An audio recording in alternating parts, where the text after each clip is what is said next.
بدينا بجلسة خارجية وكانت ثقافة جدا لطيفة. سألت زملائي كلهم شو تحبون اسميكم فيه، فأعطوني رد ثقافي جدا جيد. قالوا لي خليك كنا احنا في غرفة الجلوس نادينا كاجوال بدءا بس. صديقي واخوي الكريم استاذ اللوحة أي نعم بس وطني، قال مهندس كافي او يعني بي كاجوال. كل الاخوان استاذ عبد الله استاذ مي والمعماريه فاطمه نفتخر فيهم، بس كانت لفته ثقافيه جدا طيبه انه ما يكون فيها اوفر تايتل. اسمحوا لي انا ما درت ندوات من فترات طويله، فاذا اخطات في شيء كنت سامحوني كذلك ضيوفي الكرام في المساء. الترتيب الثاني ان كانت خطتنا لان الامين العام استاذ علي وحده، بس تكرم وقال لا انا افضل ضيوفنا نبتدي معاهم وجاي من نشاطات كثيره ثقافيه، فراح نبدي مع الاستاذ عبد الله الزبير. التقدمه بينت راح اعطي كل واحد 4 دقائق وبعدين نسال بعض الاسئله في هذه المواضيع ونختم باسئله واجابات من حضراتكم. الاستاذ عبد الله الزبير فنان بالتاسيس، ناشط ثقافي، يدير مؤسسه عبد الله الزبير في مؤسسه بيت الزبير في مسقط، ويحتضن حركات فنيه للشباب العماني، والمتحف بحثات حسب ما عرفت نوع من التجميع للمدونات التراثيه والاعمال التراثيه والبحث للحضاره والثقافه العمانيه، ويدير كثير من الانشطه الثقافيه ويحتضن معارض فنيه في صحيح البيت. احب اذا تسمحوا لي كل زميل من زملائنا عشان نجاوب السؤال لو كانت الثقافه او صارت الثقافه مركز لتحول اقتصادي، بمعنى ان احنا كنا نبني على واتس كولد تانجبل اسيتس كريشن، راح نتحول نسوي بارادايم شيفت او نوع من التحول الثقافي ان نروح الى نون تانجبل اسيت كريشن، مزاج مختلف تماما ورؤيه مختلفه. فكل الاخوان راح اطرح له السؤال ان كيف يرى من خلال نشاطه في موقعه وبلده قاعد يكرس هذا المنظور الرؤيه للتحول هذا في الاقتصاد الثقافي، وكيف يرى الفرص في بلده والتحديات اللي شافها وشاركنا فيها. تتكرم الاستاذ عبد الله تكلمنا عن نشاطك في مصر. طيب، اول شيء عرفتكم نحن من مؤسسه بيت الزبير بدات في عام 98 عندما اسسنا متحف بيت الزبير. هذا قام واسسه جدي، فكان يهتم بالتراث والثقافه العمانيه بالاساس من محتويات وزي الوطنيات الى اخره. كان اكثر شيء يتكلم عن الثقافه التقليديه العمانيه موجوده. بس في عام 2005 تاسست مؤسسه بيت الزبير للفاونديشن احنا نسميه.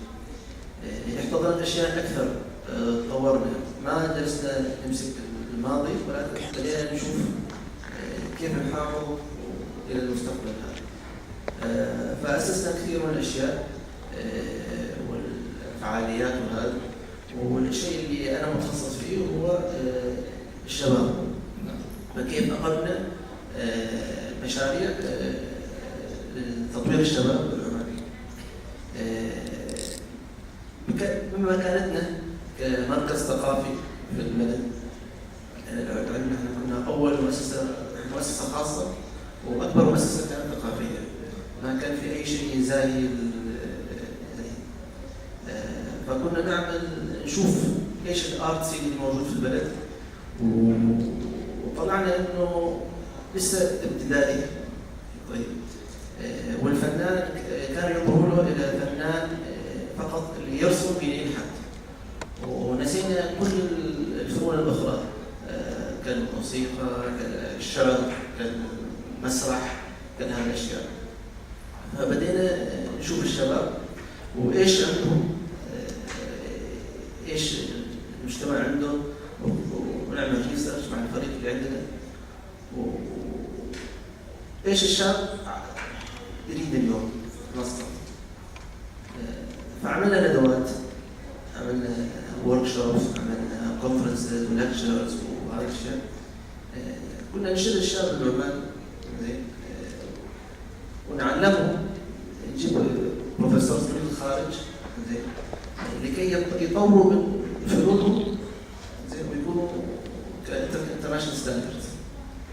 من هذا المنطق زين ذلك عندنا جاليري سارة، اسمه جاليري سارة، كنا بعد ما ندربهم ونعلمهم نوديهم الى الخارج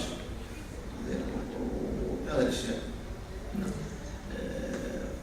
فهذا في الثقافه هذا اساسنا كان، انه كيف ممكن نساعد الشباب العماني الى يتطور ويطلع للخارج. وجبنا معارض مثل اللي في الخليج معروف لاود ارت كمشاركه بين المجتمع الخليجي كامل. وكذلك جبنا كثير من المعارض الدوليه لكي من هولندا، والان جاي عندنا في شهر 12 من تركيا معرض كبير. هذا كله لتوعيه الشباب عندنا العماني ارتست كيف ايش حادث في الخارج وكيف هم ممكن يتعلموا منهم ليطوروا انفسهم يعني يطوروا انفسهم ويطوروا المجال الثقافي كامل في البلد كله يرتقي مرة. عظيم. ممكن على اساس الوقت ننتقل مع مية فاطمة السلاوي من الدوحة. فاطمة انت على حسب معرفتي معمارية وكذلك صرتي مصممة حضرية وأربان ديزاينر. ودنا نفس الشيء تعطينا زاويتك ونشاطاتك في قطر، القفزات الكبيرة الثقافية والتعليمية اللي قاعد تصير في قطر وقاعد كلنا نشاهدها كدول أخوية ومجاورة للنشاط هذا. دورك في النقلات في قطر سواء الحفاظ على التراث أو التجديد في النسيج العمراني، البنية الثقافية، البنية التعليمية اللي تكرمتي. شكرا أستاذ فريد. طبعا مثل ما تكرمت بديت دراستي في الهندسة المعمارية وكملت في تخطيط المدن. شفت أن الهندسة المعمارية ما كفتني لما رجعت الدوحة بعد الدراسة، وبالعكس كنت لازم أفهم عن تخطيط المدن وكيف الهندسة المعمارية ممكن أنها تشكل المدينة عن طريق مخطط أكبر. بديت العمل في هيئة متاحف قطر، وطبعا احنا في قطر عندنا حالة يمكن مش نادرة في الخليج، بس ما أظن أنها موجودة على نفس المقياس في الكويت، اعتمادنا على الوظيفة الحكومية. فطبعا كل واحد يتخرج يرجع هذا البروتوكول يدخل في الوظيفة الحكومية.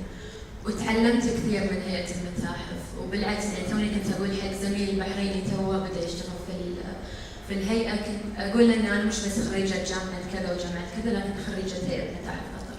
لكن بعد كذا سنة من عملي في الهيئة شفت إن لازم أنا كمهندسة معمارية أسس حتى لو مكتب صغير، ومن خلاله يكون لي دور فعال أكبر في الدوحة، يعني من خلال العمارة أو تخطيط المدن أو حتى في البحوث.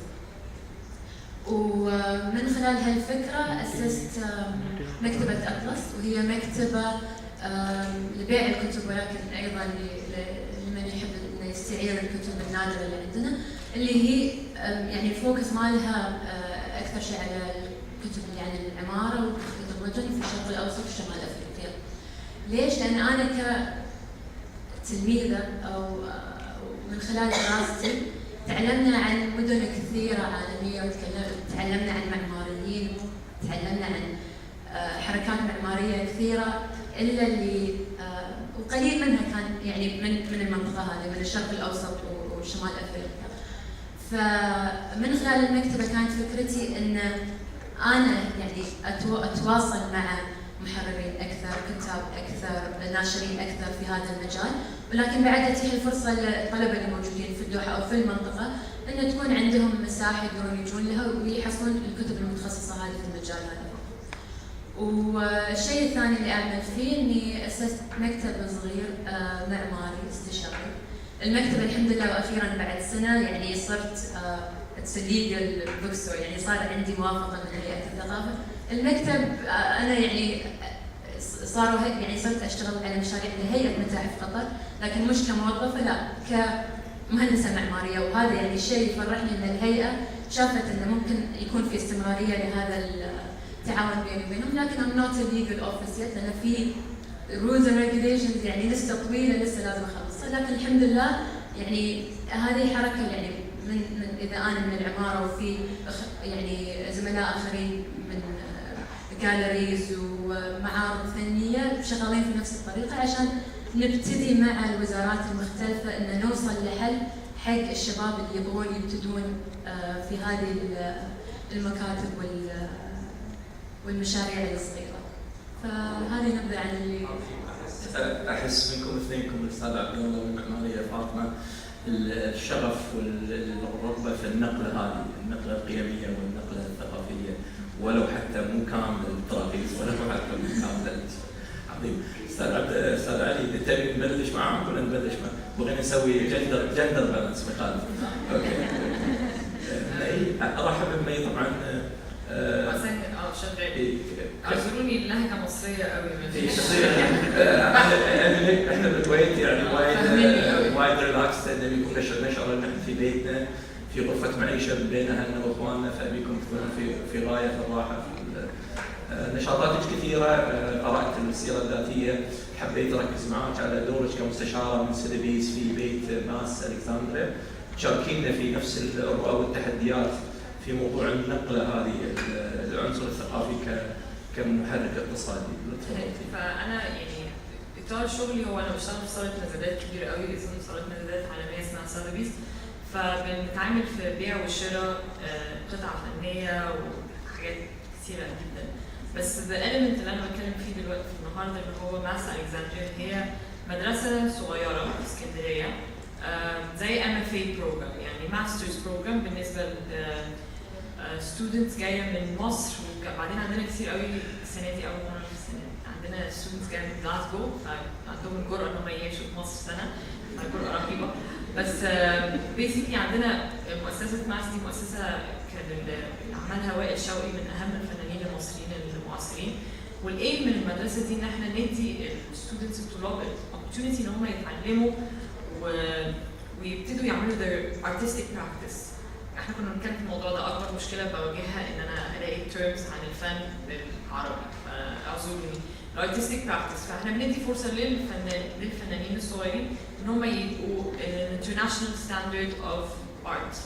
فالسنه كلها بيحصل ايه؟ انه السنه كلها بيجي professors, artists, curators، كل دول بيجوا من كل حته في العالم ان هم يدوا students the capacity انه يتعلموا ويبتدوا يبتكروا. بس اهم حاجه لما بنتكلم عن الموضوع الاقتصادي هي اهم حاجه بنواجهها اللي هي الفلوس الماديات. How to support an initiative زي ده and how to continue sustain an initiative زي ده. بما انه هي initiative خاص، المشكله على طول انه ازاي هتدعميه وازاي هتخليه يستمر ويكبر. فاحنا we're lucky انه we've had very good patrons انه ناس دعمونا، whether it be collectors where it has been a huge supporter. I've been a huge supporter. وده الايم واهم حاجه ان انت تفضلي تدعمي الفن، انه كنا حضرتك تسال ايه التانجبل ريزلت؟ there is no tangible، there is nothing tangible، يعني مفيش، انا مش ماسكه في ايديا اي حاجه ان انا نجحت بيها، يعني حاجه وحيده ان انا دفعت فلوس ان انا اشوف ستودنتس بتتعلم عن الفن. الريزلت انه يمكن في 10 سنين واحده من دول تطلع فنانه عندها معرض في الجوجنهايم، that's what I can translate as being tangible. بس as of this moment مفيش اي حاجه اقدر اقول لك غير انه الايم ان انا تستثمري في دراسه الفن يعني تحاولي تشقي طريق الفنانين دول ان هم يبتدوا يبتكروا بمستوى عالمي. نعم. فده هدف ماس، وهدف اعتقد انه محتاجين امثله اكتر وامثله اكبر منه في كل الشرق الاوسط ونورث. نعم. للاستذكار الله يرحمها المعماريه الكبيره زها حديد، كانت نوع من هذا الاستثمار الحضاري والثقافي اللي حطت يعني بصمه قويه في العماره العالميه، وشبابنا وبناتنا ممكن يوم من الايام يكونون على نفس هذا الطريق. نكمل النظام الثاني. اوكي. استاذ علي لوحه طبعا صديق وزميل وشخصيه فيها مفارقات كثيره، ناشط من انشط امناء المجلس الوطني بشهادتي انا ومشروفه لاني صديق، لكن جدليات كثيره عن نشاطه الملحوظ. عندك مشاريع استاذ علي كبيره في عده مشاريع متاحف ومراكز ثقافيه، ودي تشارك الحضور كيف رؤياك وتحدياتك داخل المؤسسه سواء المجلس الوطني او وزاره الاعلام او الجسم المؤسسي عندنا في اقناعك في هذه المشاريع ورؤاك وتحدياتك ان كيف نشغلها وتكون ديناموات او كاتاليست حق تحريك اقتصاد مره ثانيه غير تانجبل. بعض الناس يقولون ما شفنا شيء، ما ملموس، ما اعطونا شيء جيسه. كيف تنجح في اقناع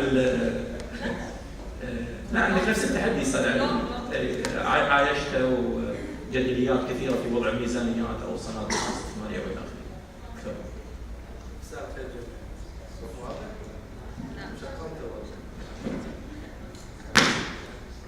الحين مساء الخير جميعا. كل الشكر لمجموعة النقاط على دعوتهم والمساهمة في تقديم بعض الإمكانيات المتواضعة لدي حول قضايا مهمة، وخاصة قضية الموضوع الآن موضوع الإبداع، واللي أثبت في موضوع الحادثة السابعة اليوم سمير الصباح إن شاء الله نتكلم عنه. ترى ما فهمت نص من الحادثة السابعة، ما فهمت عقدتونا اليوم حادثة السابعة. بس سعيد أيضا أن الشباب بدأ ياخذوا خطوات قوية جريئة، لأن الموضوع المطروح موضوع قوي في فلسفة، وتتحدث جميلة وصغيرة حصة استمتعت، ويشعر أنا أيضا بخجل شلون بواجه المجموعة. زين وحيتمنى أن يتسارع على الخطة الأيام حتى يتقاعد يترك لنا يشرعون. والمجموعة دائما كل ما أروح مكان أجد العنصر ما أدري ليش نسائي غالب ما أدري متحدث والشباب ما أدري فيهم. حتى ذاك اليوم كنا عندنا في أعمال التدريبات الأثرية في موقع اسمه بيت تكستل، كنا طالعين وكان جامعة الكويت طلبتهم، فكان عنصر نسائي يمكن مغمض. الله يهديكم. تاخذون فكرة استاذ علي اليوم والد المجموعه من بنات المتقدمات اطباء ومثقفات. اتمنى لكم ان شاء الله التوفيق. موضوع انا حصه كلمتهم زمان عن الموضوع، وكنت احاول اني اجد لي من الوقت الكافي، لان الموضوع يحتاج شويه عمق بالدراسه، وهذا للاسف ما صار لي فرصه. بس بالامكانيات المتواضعه والقدرات المتواضعه وجد ان الابداع الانساني منتج الابداع الانساني يحتاج الى نوع من الابراز، وخاصه في المجال الثقافي. كان نسمع موسيقى، سينما، تشكيل، عماره، شعر، ادب، سينما، كل هذا منتج.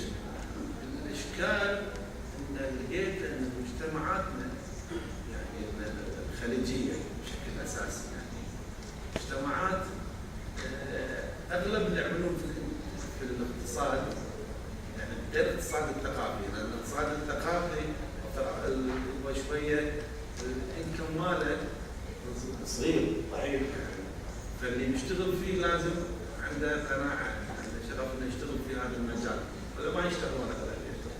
بس اتكلم المجالات الاخرى اغلب العاملين في مجال الاقتصادي كانت مطاعم وغيرها اغلبيتهم موظفين الحكومه. ما يمكن 90% منهم يشتغلون في المؤسسات الحكوميه.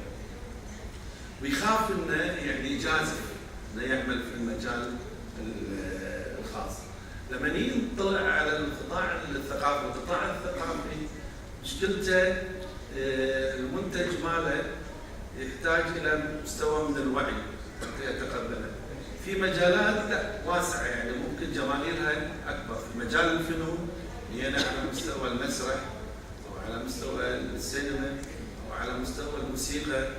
هاي الفنون او الفنون التشكيليه هذه المنتجات لها تسويق اكثر، ممكن مدخول من المنتج الاخر. منتج اللي هناك ساعه سمعت عن موضوع القراءه او مثلا كتاب او شعر او الادب، هذا المنتج للاسف العائد ماله اشكاليه كبيره، ويدخل في داخله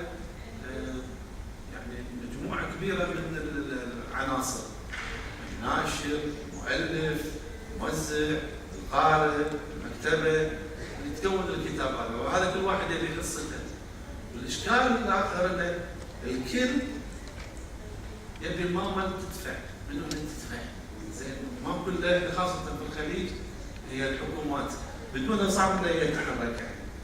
فتحول الاقتصاد الثقافي حيخلق دور مهم بالثقافه تلعب في التنميه، ومهم انه يكون لنا يعني يكون تواجد.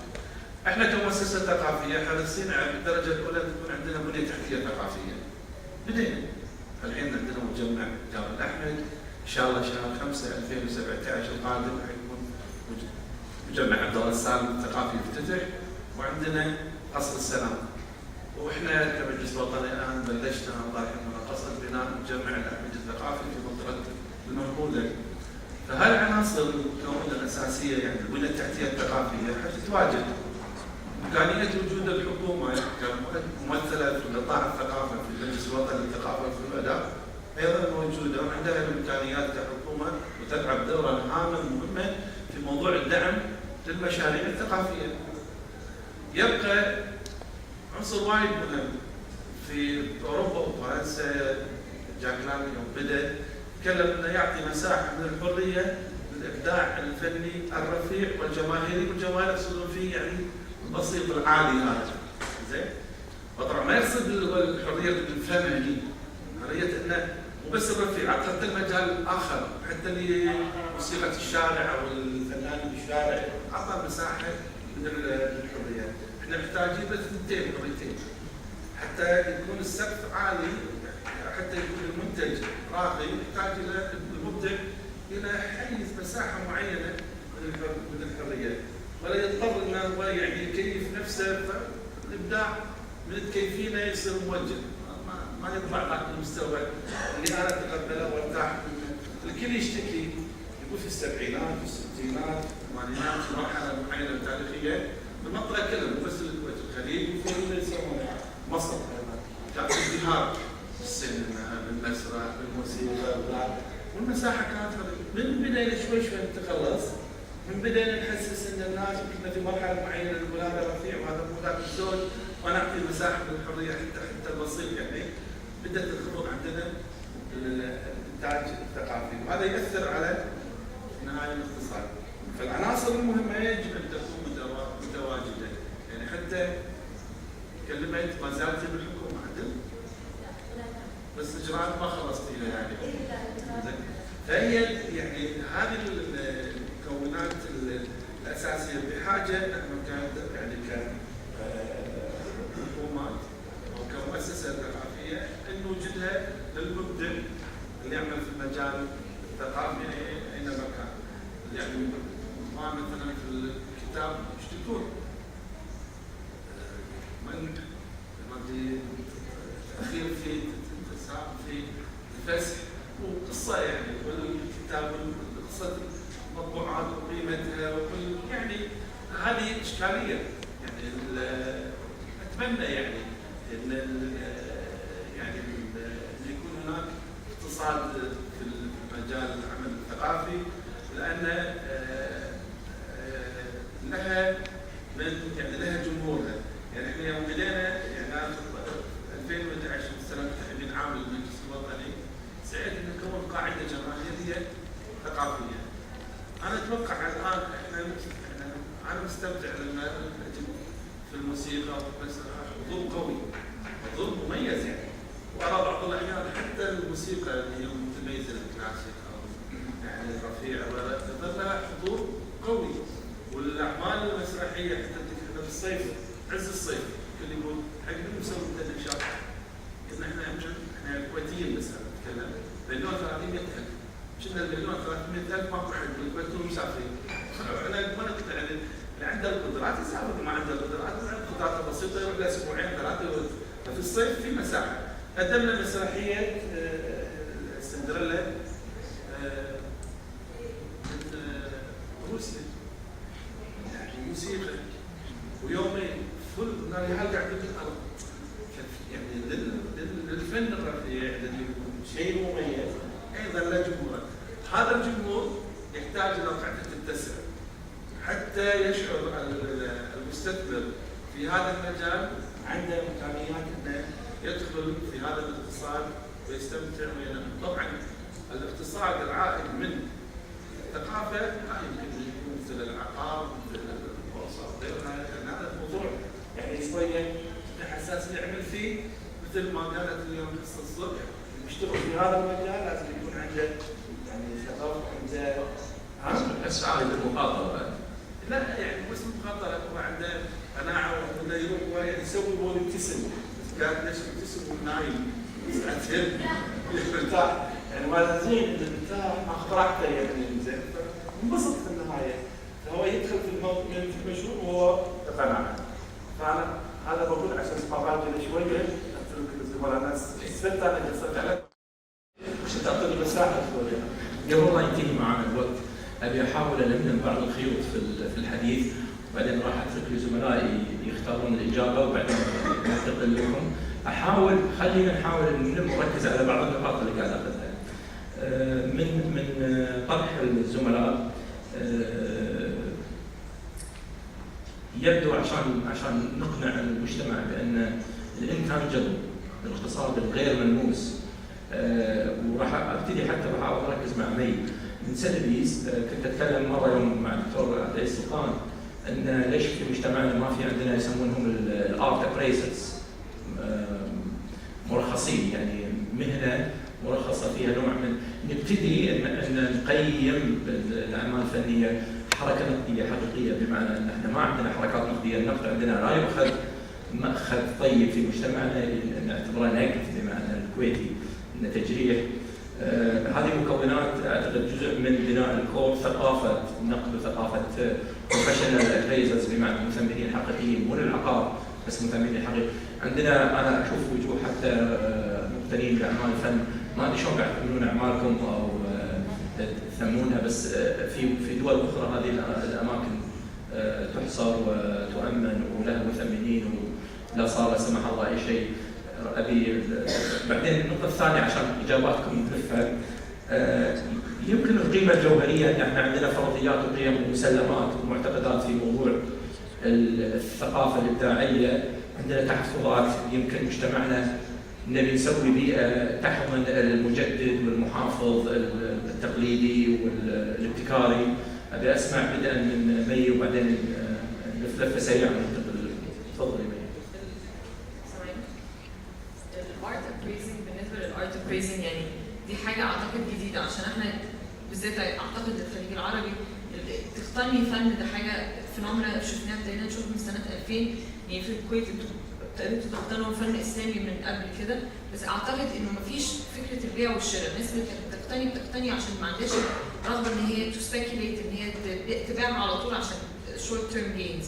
اعتقد دي حاجه شايفينها اكتر في يعني ان ويست عن هنا، بس حاجه كل ما هيزيد الناس تكون في ناس مقتنيه تقتني فن او تشتري فن، هتلاقيهم برضه عايزين يبيعوا. هتلاقي الرايز اوف جاليريست اللي هم ممكن يقولوا لك ايه سعر الفن وايه ثمنه.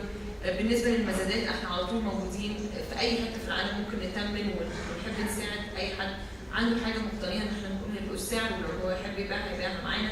بس الفكره انه لازم يكون في تداول، يعني لازم يكون في ماركت اوريدي موجود عشان الحركه النقديه على اساس يصير التوازنات، انه ما يصير يعني تاسيس حركه نقديه ضمن المدارس الفنيه والمدارس الابداعيه. يعني غير انه هو الموضوع مش محتاج، يعني مش لازم يكون مدرسه، بس لازم يكون في اولا برايمري ماركت. اهم حاجه انه يكون في برايمري ماركت. برايمري ماركت انه يكون في عندك جاليريز بتبيع وتشتري، فيكون اوريدي متاسس سعر السوق موجود. فلما تيجي ان حد بيعمل ابريزنج تبع سعر السوق، فلو ما فيش سعر السوق موجود، انه اثنين بس اللي بيشتروا ما فيش سعر سوق قوي، فلازم يكون نكبر السوق. كل ما السوق كبر كل ما يكون في سعر متداول احسن، تكون واضحه اكثر، مش بالضروره المقتنيات الفنيه المرئيه. انا اتكلم حتى عن حركه نقد المسرح، لما يكون عندنا ناس نقاد محترفين، تاسيس اكاديمي، بحيث انه لما مثلا مؤسسه حكوميه او خاصه تعمل اعمال مسرحيه واعمال فنيه، مو كتاب تجريح، معروفين مجموعه من المثقفين والاكاديميين ومحترفين في النقد نفسه كعلم وادب، وبالتالي جرح واحراج مسؤولين او يعني قضيه كانت المحافظه والتجديد وهذا فسق ولا هذا خروج عن المألوف. نعم المواطنين حقا يتكلمون فيها، بس مرات لما يكون عندنا مرجعيه اكاديميه او علميه او حركه نقديه، التوترات هذه كلها تخف، النقاش مستواه يرتفع، ونحتضن خلافات بين المحافظين في المنظور ومجددين. دائما المجدد يهدد المحافظ، والمحافظ يتهم المجدد بانه خارج عن المألوف، والاحراجات هذه تخفى عنه. ايش رايك استاذ عبد الله في الموضوع هذا؟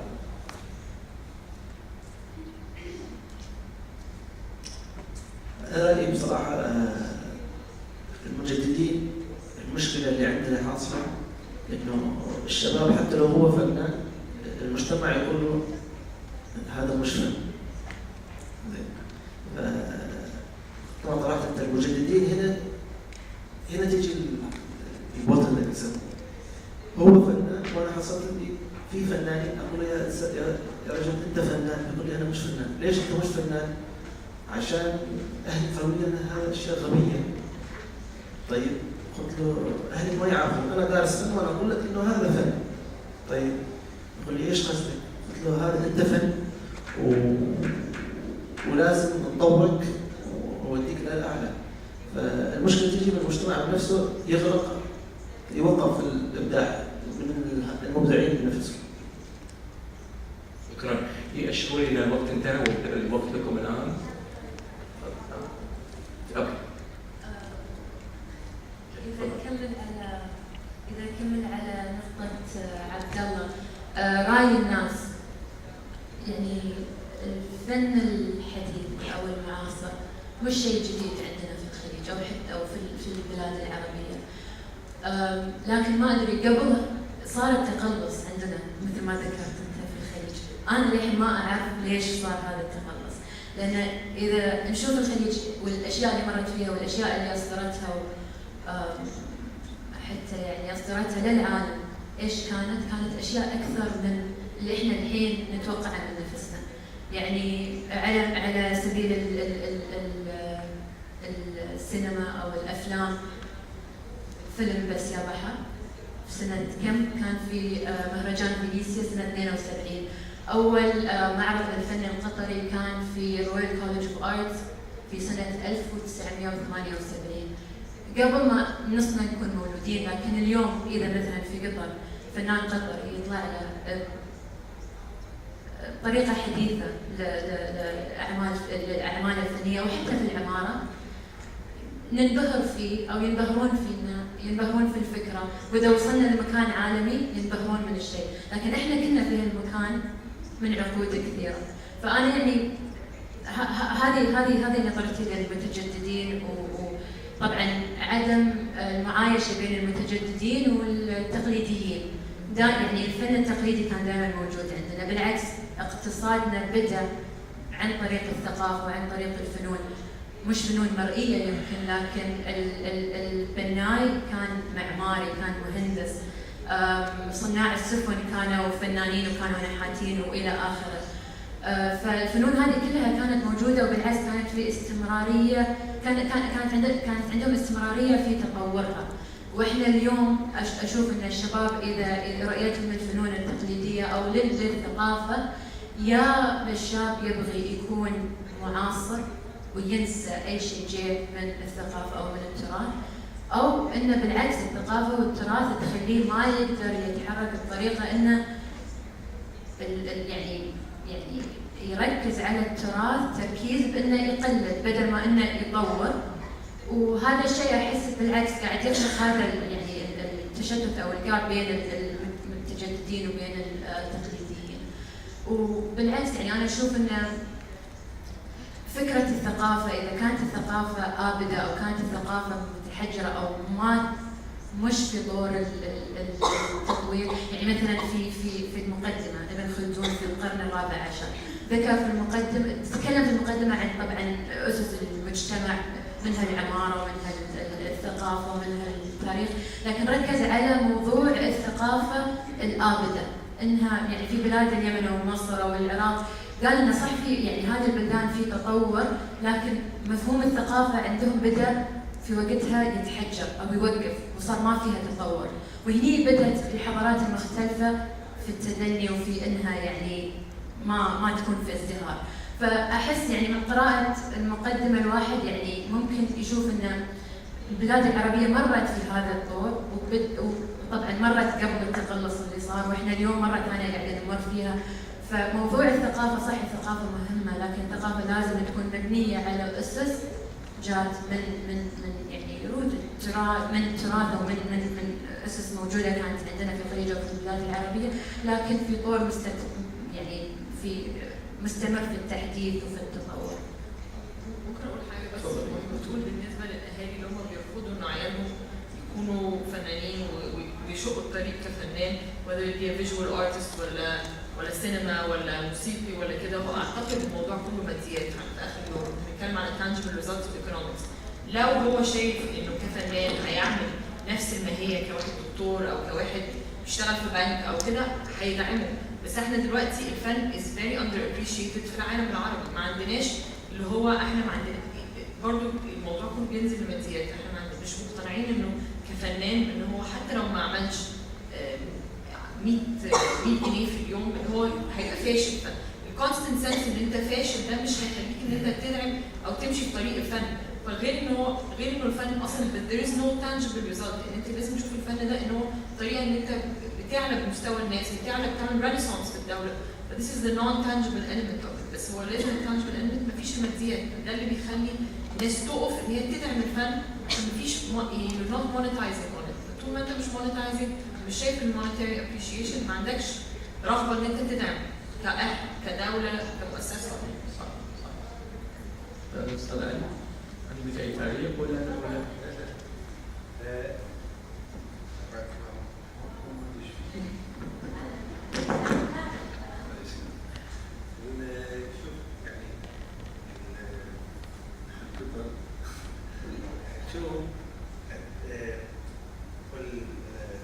عندك المعاصره عندك التقليد، يعني هي باتجاه المعاصره بعد جر نفسها للمحافظه. هذا اشكال شوف انا عندي ليلى الحمد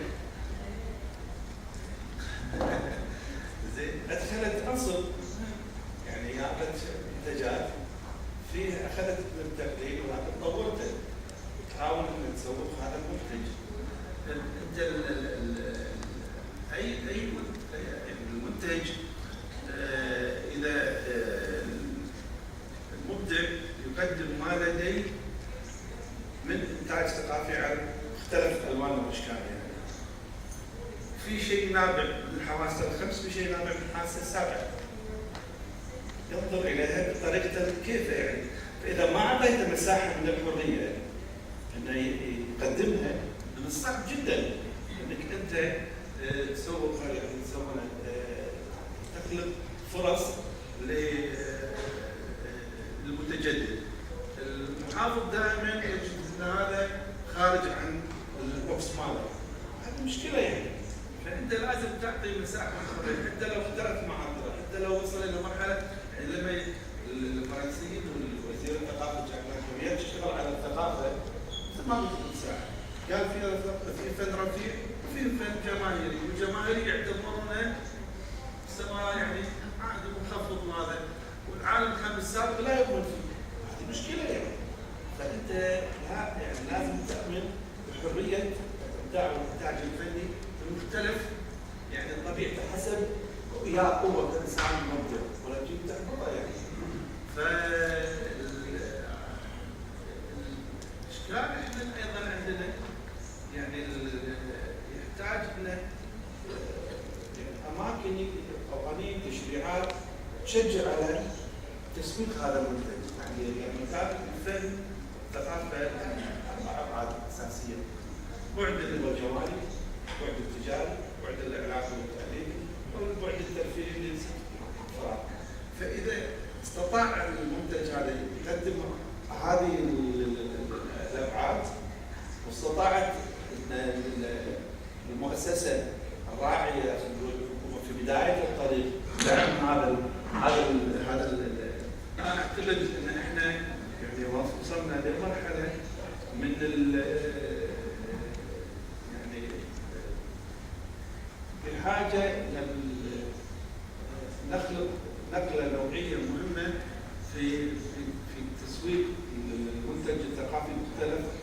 ما اشتغل.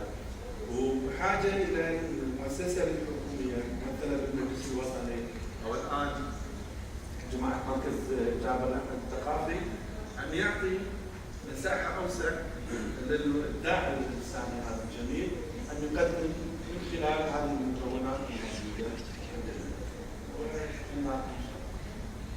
نبتدي اسئله. ودي راح اخذ بس سؤالين اذا تمكنا من ثلاثه اللي هم يتوجهون، ما بي تعليقات لو سمحت، راح اكون قاسي باللفظ شويه، ما بي تعليقات، ابي اسئله تتوجه لضيوفنا الكرام لو سمحت. شكرا. I'm going to speak in English. Yes. So it seems to me that the issue that needs to be fixed is the Private Universities Council needs to allow an art major, a BFA, and an MFA. And what are the steps that need to be done to make sure that happens? I am an artist. I've made my entire living selling art. By the time I was 25, I sold $1 million. The fact of the matter is art is not just culturally beneficial. It can be tangibly beneficial to the artists. I know many artists in the United States who have made their entire livings selling and making art. So it seems to me that it's something that could easily happen here. But what needs to happen? What are the hurdles that need to be jumped over to make this happen? Would you like to address that to any of the Anyone who wants to panelists? answer. So what is the hurdles against an artist making living? I think it's very difficult. Being an artist is not. Can I answer in English, please? Sorry. It's very difficult as an artist to make it. It's not that easy to become an artist and a successful artist. It's not. A lot of people aspire to become artists, but very little end up making a lot of financial success out of it. Definitely an MFA or a BFA helps, but there are a lot of artists who are self-taught. It's not. If you're an artist and you're talented enough, Francis Bacon, for example, never studied art. It doesn't matter if you study art, or in my opinion, and that's just my opinion. Whether or not you study art, I think you just have to have the process and the dedication. And if there's no dedication, whether it be to the artistic practice, or if there's no dedication for the development, there's no dedication for a residency, and there's no groundwork in terms of having a gallery represent you, a museum structure, all of that. If this doesn't exist, it's very difficult to move on and to become a successful artist. So if this exists part and parcel, then you can develop as a successful artist, and then you can be picked up and you can make a lot of money. But the aim of becoming an artist shouldn't be the aim of making money. The aim of becoming an artist is to have an idea and to propagate this idea, whatever this idea is, and to move forward with that. That's just what I think. And then you can be tangible and non-tangible. There's no need to monetize immediately. But I think that's the problem, because people think there needs to be a monetary element to the arts immediately. There shouldn't be. Art is universal. Would come other panelists to give a comment on that? If you don't mind me, just a quick comment on this. Throughout my time in the art field in my country, there are two types of artists. We have an artist who is a foreigner living in Oman, who is making a living from selling art. Okay. And all of the local artists, I must say, are jealous. How is she doing this? Okay. But because education is also needed. Education meaning you have to know how to market yourself, you have to know how to advertise yourself, you have to know how to sell yourself, you have to know what people want today. But that artist does that. But you guys just do whatever you want and expect it to sell. I think that's very important. نعم. تفضل. محمد الكريم الشقيق. أنا بالحقيقة لدي يعني ربما هو تعليق ولكن في نفس الوقت تساؤل للإخوان. أنا سأنظر نظرة بانورامية مختلفة ربما لما يخص الاقتصاد الثقافي بشكل عام. أنا أعتقد أن التحديات أبرز التحديات التي تواجهنا في صياغة منظومة الاقتصاد الثقافي حقيقي هي أولاً الضبط المفاهيمي يعني مفهوم الاقتصاد الثقافي. أنا لاحظت حقيقة هناك طوال هذا اليوم الاستماع إلى عدة مداخل، عدة يعني conceptualization لمفهوم بحد وأنا أعتقد أنه وإن كان لا يزال هو في طور التشكل حتى في الأدبيات إلا أنه يتسع أن مساحته واسعة جدا لاستيعاب العديد من المفردات الثقافية. ولذلك انا يعني اجد ان التحديات اولا ناشئه من هذا الخلل المفاهيمي او يعني العطب في الوصول للجهاز المفاهيمي المشكل في الاقتصاد الثقافي بدرجه. الامر الاخر له علاقه بالبنى الفوقيه والتحتيه، ما نقصد بالبنى الفوقيه هي المنشات والمؤسسات. انا اعتقد ان اولا الفقر في يعني في وجود مؤسسات حقيقيه للعمل الثقافي، وان وجدت هذه المؤسسات فهي لا تطور تقنياتها لكي تكون تقنيات متواكبه مع حيويه المجتمع وتطلعات يعني الشارع، وايضا عزل هذه يعني هذه المؤسسات عن دورها الحقيقي. الامر الاخر هو البنيه الفوقيه وهي القوانين واللوائح المنظمه. لا تزال هناك قوانين تصادر التعبير، لا تزال هناك قوانين تحجم مثل ما ذكر الاستاذ علي، وانا اعتقد المحلي فعلا على هذه النقطه، يعني تحجم الابداع وتوجه الابداع توجيه وتجعله يعني مقصود في دوائر ضيقه. اعتقد المناهج ايضا كذلك. الانظمه التعليميه لا تزال بعض الانظمه التعليميه لا تدرس الفلسفه، ونحن نعلم ان قبل الفن هناك فلسفه الفن، وقبل الجمال هناك فلسفه الجمال. هذه افرع رئيسيه للفلسفه ويعني مصادر رئيسيه للتربيه الذوقيه والجماليه. الامر الاخر هو الموارد البشريه. لا زالت المعرفه لدينا مرتبطه بالسوق وتحارب الدراسات الانسانيه. لا هي خلقت السوق ولا هي خلقت المعرفه. هذا التوجه البراغماتي حيد المعرفه الانسانيه. شكرا جزيلا. شكرا لك استاذ علي. شكرا.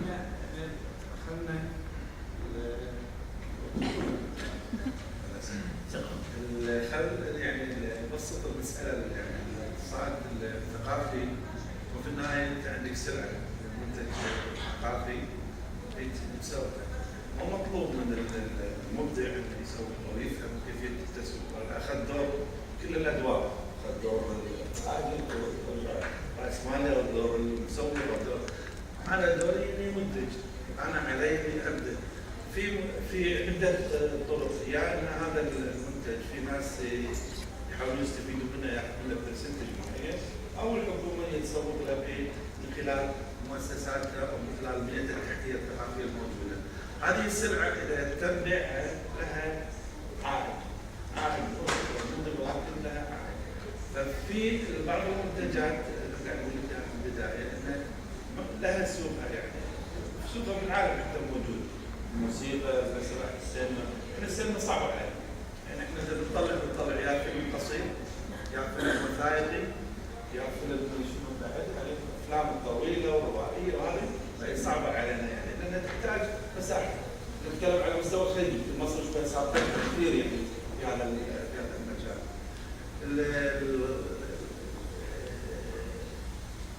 القيود موجوده، يعني موجوده من ضمن يعني، بس يعني احنا شويه يمكن يعني على مستوى شويه نقدر نخوش عليهم في الخليج، لان ما نقدر عليهم، بس استفدنا منهم في مرحله يوم ابن زكي طلع في المسرح ورفع مستوى المسرح. عندنا معهد عالي للفنون الموسيقيه، عندنا معهد عالي للفنون المسرحيه، عندنا كليه التربيه الاساسيه فيها الموسيقى، فيها المسرح، فيها الديكور، يعني في اللي لها علاقه في الانتاج الثقافي يعني التعليمي موجود بغض النظر على مستوى لا يتناقص يعني، ولكن في هذه المساحه من الامكانيات اللي تخرج وتنتج يعني ناس مبدعين. عندنا مجموعه من المسرحيين، عندنا مجموعه من السينمائيين، عندنا مجموعه من الفنانين التشكيليين وغيرها، ولكن صحيح اتفق وياك ان محتاجين الى تشريعات معينه، ولكن يبي لها شويه يعني شوف احنا مشكلتنا تربينا تعلمنا على ثقافه عدم المجازفه، اللي يجازفون قليلين. الصبر يجازفون يعني، اما غيرهم ما يجازف، يخاف يضطر انه هو قاعد عند راتب ضامن الحكومه ويشتغل في يعني القطاع. ضيوفنا الكرام شكرا للحضور. اعتقد ما بعد هذا حواراتنا اكثر بكثير كثير. نتمنى أن نكون حركنا بعض النشاط والحوار بين الجميع، وهذا هدف الجلسة. أشكر حسن استماعكم وأشكر ضيوفنا. تفضلي. تفضلي. أزيد نقطة واحدة تفضلي. على موضوع كيف ممكن نشتغل على التعايش بين الفئات المختلفة من الفنانين والناس اللي في الثقافة. أبغي أشكر جماعة نقاط، لأن الصراحة يعني في مؤتمرات كثيرة تصير في الخليج وبرا الخليج، بس إذا بنتكلم عن المؤتمرات اللي في الخليج يعني في أكثر المؤتمرات نعتمد على الأصوات الخارجية اللي تدخلنا وتخبرنا عن تجاربها وإلى آخره، أو في مؤتمرات اللي هي محكورة على الشباب مثلا، أو مؤتمرات أكثر في الوزارات عندنا في قطر نشوف فيهم الأجيال اللي أكبر منا. لكن يعني من المرات القليلة أو يعني أول مرة أشوف إن فئات مختلفة من الثقافة، أعمار مختلفة، أجيال مختلفة، ومن بلدان مختلفة في البلاد العربية، وأحس إنه بالعكس مثل هذه المؤتمرات ممكن إنها تكون من أكبر الأيادي اللي تساعدنا في إن نوصل للتعايش هذا اللي تقول عنه.